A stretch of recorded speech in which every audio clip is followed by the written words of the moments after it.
Olá a todos e todas, como é que vocês estão? Tudo bem? Vamos começar aqui com a aula de hoje, dando continuidade às nossas disciplinas, às nossas aulas da disciplina de instrumentação para o ensino de Química 2, a aula 6, que é intitulada O Ensino por Descoberta e a Experimentação.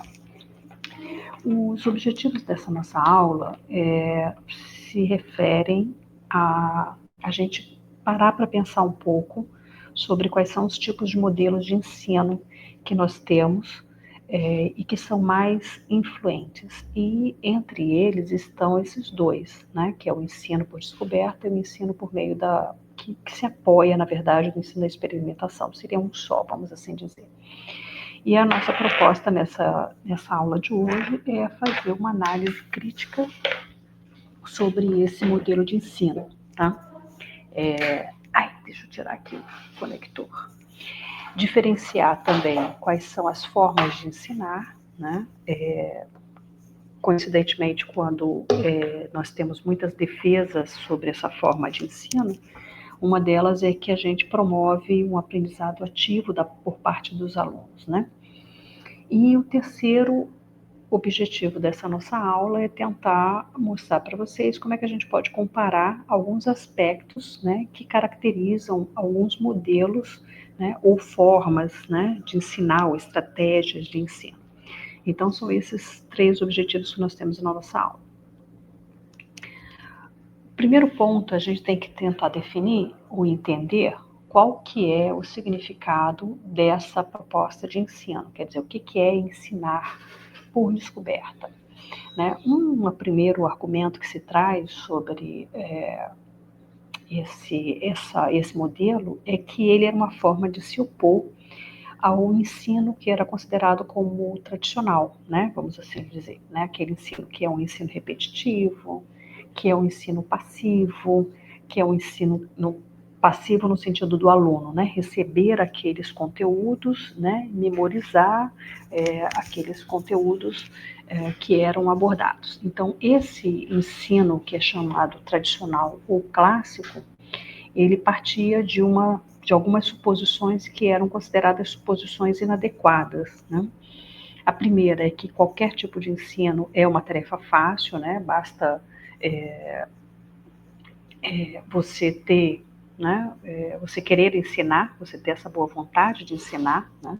Não exigia algum tipo de formação especial ou algo assim. Né? E isso trouxe, inclusive, muitos problemas para a gente sabe disso, que nós temos um curso de licenciatura que tem características específicas dessa formação. Né? A outra suposição também que se tinha, que é uma suposição também inadequada, é que todo esse processo de ensinar e aprender por parte do alunado, ele se reduziria a uma transmissão por parte do professor do conteúdo, quer dizer, eu tenho um bom professor que transmite aquele conteúdo bem, e o aluno receber aquele conhecimento que já foi elaborado pela ciência, e tem essa rediscussão com o professor.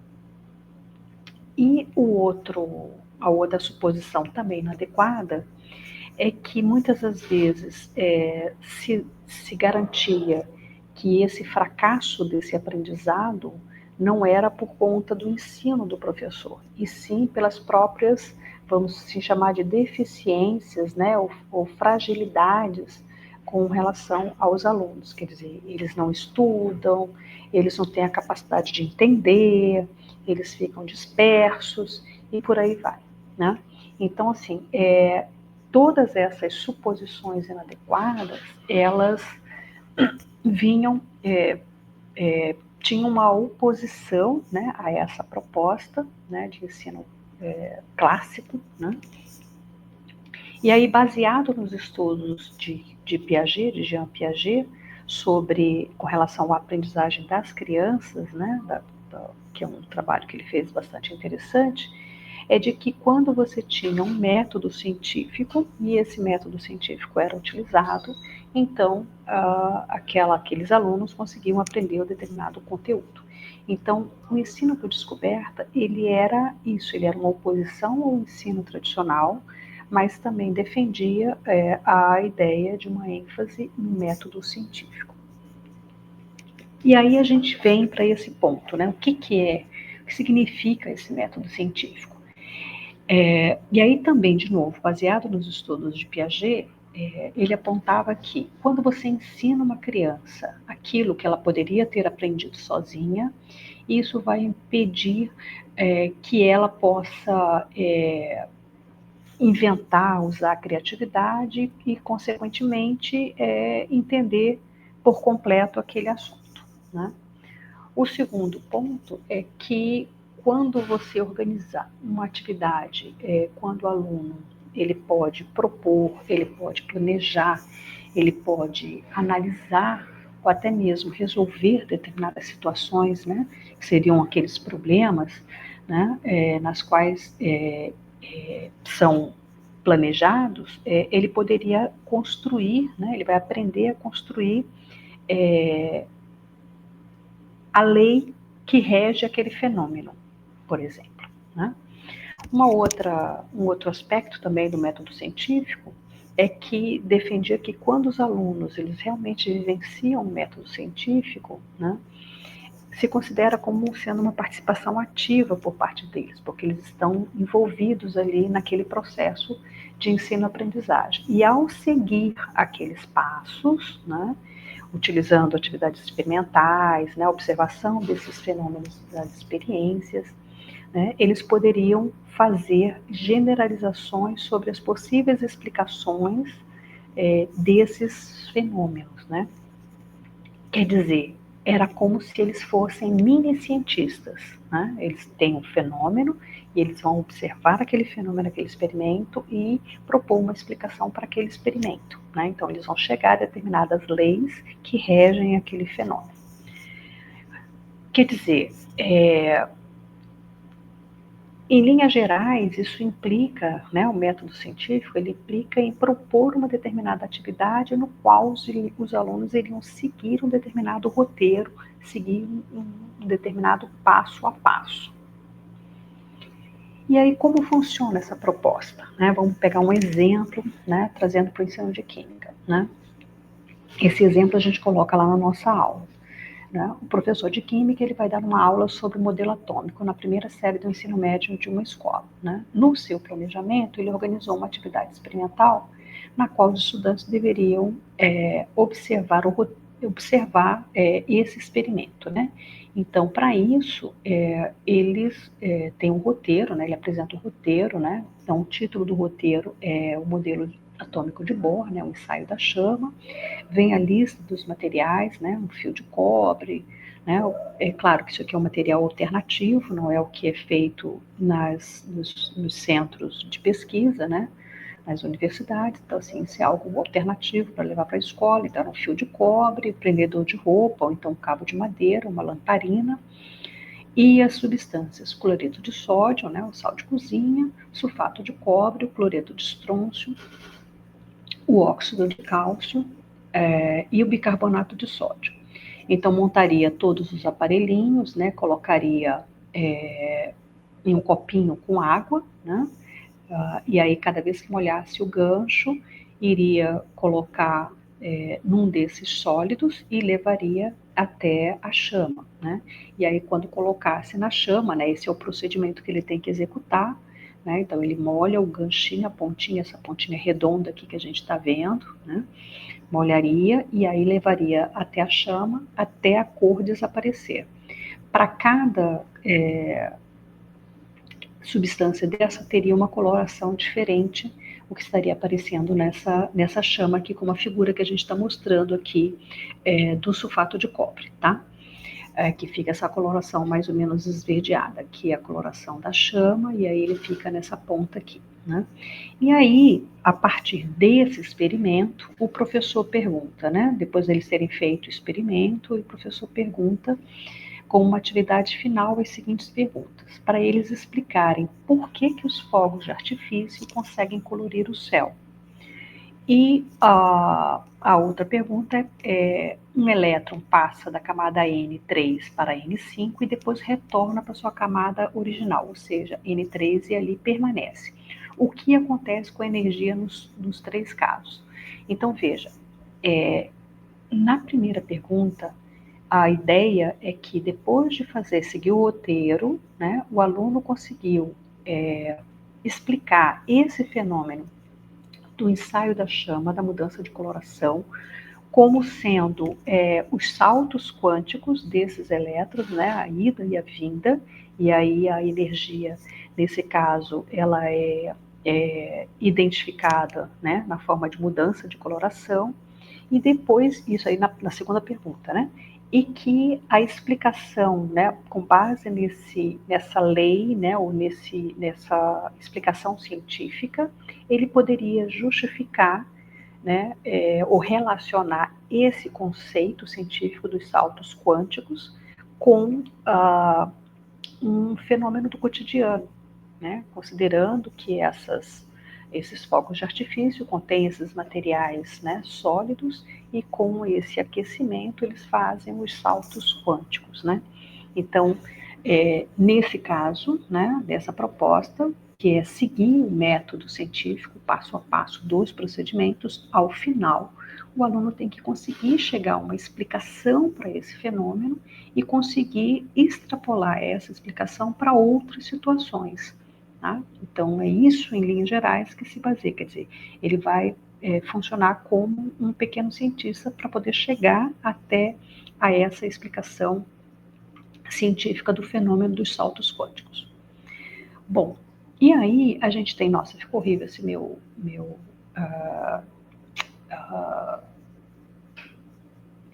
como é que se diz? Slide, mas eu vou tentar explicar para vocês mais ou menos como é que ele funciona. Bom, a gente vai ter aí, então, nesse caso,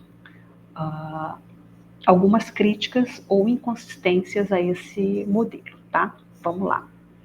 Né, ou fragilidades, vamos assim dizer, né? O primeiro é que ele vai levar a um aprendizado no qual, deixa eu ver se eu consigo colocar para vocês sem o meu rosto, que talvez isso ajude. Deixa eu ver aqui se eu consigo tirar e deixar só, mesmo assim não vai, tudo bem. Então, vamos lá. Eu coloco isso daqui lá na disciplina para vocês tranquilamente. Então, a primeira crítica, né? A primeira crítica a esse modelo é que ele vai levar a um aprendizado fragmentado, né? Se a gente for pegar aí a ideia do modelo atômico de Bohr, né? A questão dos saltos, né, quânticos, o aluno não vai conseguir compreender toda essa dimensão, né, da energia e de como que isso está ocorrendo ali. O segundo é que há a possibilidade dos alunos interpretarem de uma forma diferente, né? Isso que é o que leva às concepções alternativas, né? Então, quer dizer, o aluno chega a uma interpretação daquele fenômeno de um jeito diferente do que o professor gostaria, né? A outra é que está aliada a essa, né? Então, quer dizer, se ele já interpreta de forma diferente, isso vai reforçar determinadas ideias equivocadas, determinadas ideias que não estão aceitas pela comunidade acadêmica, quer dizer, o conceito científico que é consensuado.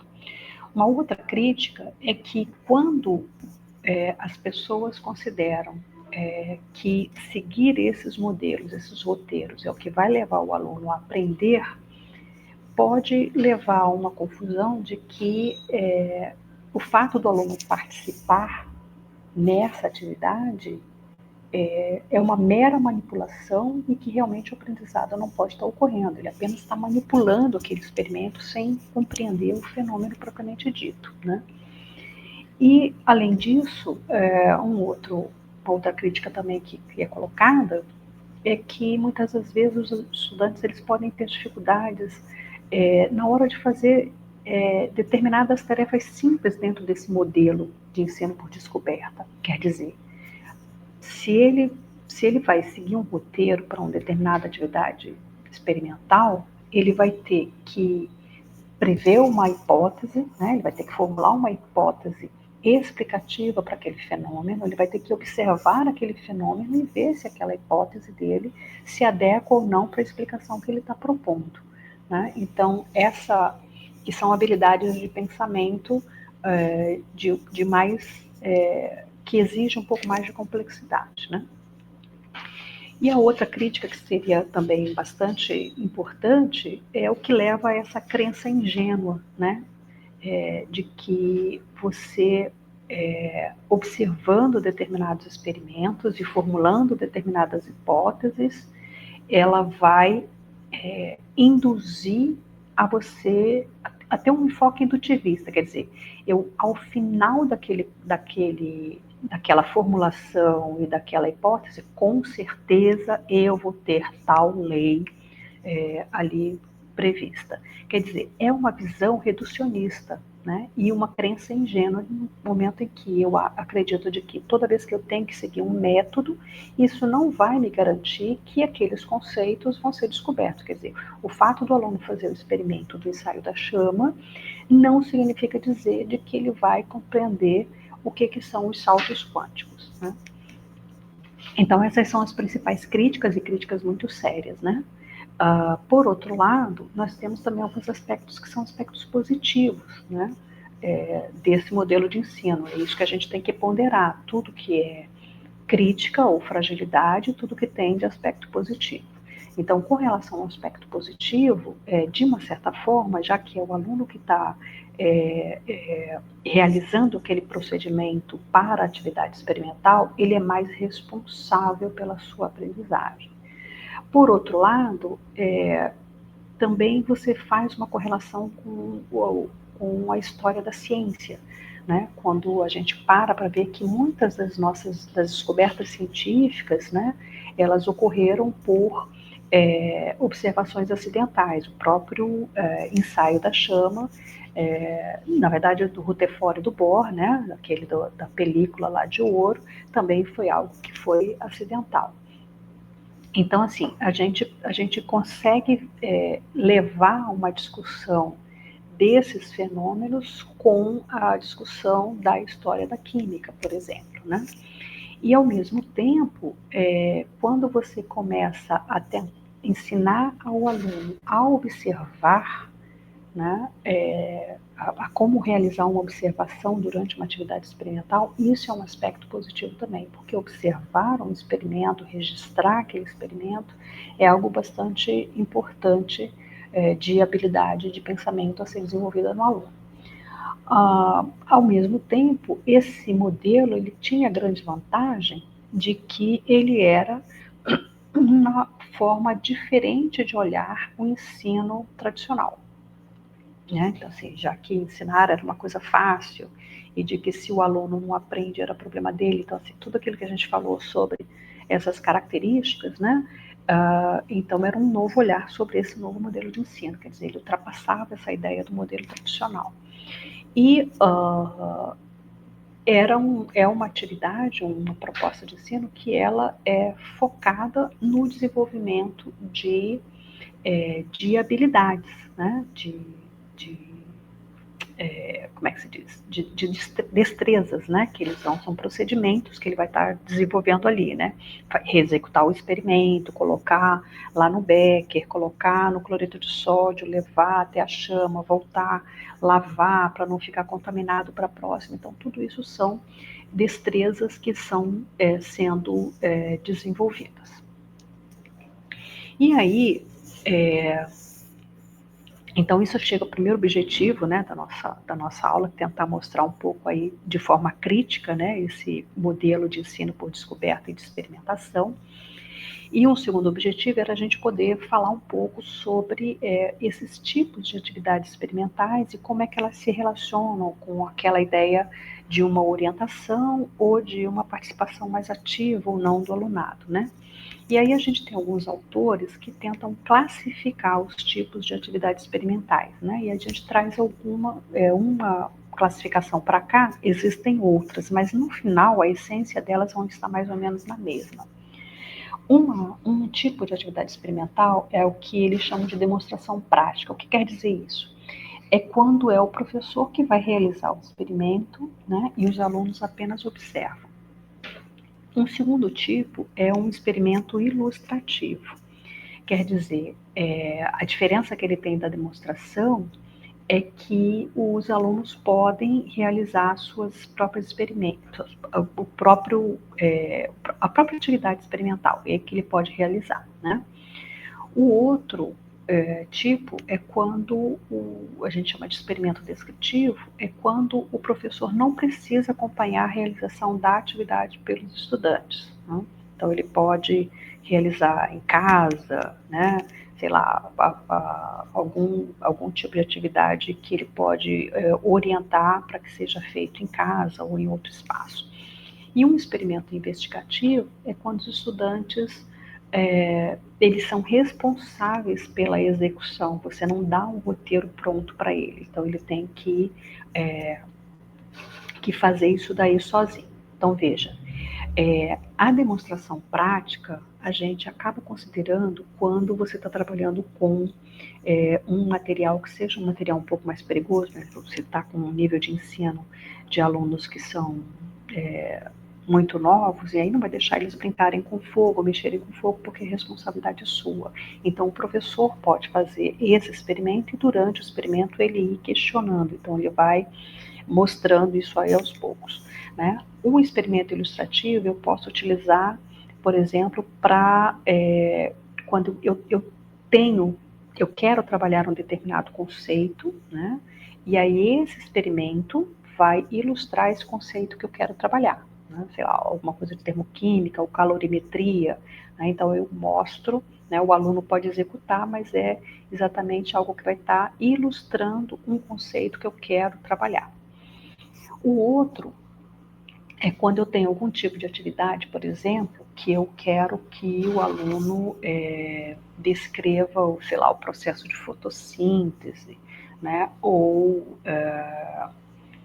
alguma outra proposta que não tem risco, mas o aluno pode realizar essa atividade sem risco e descrever aquilo dali que ele fez, né?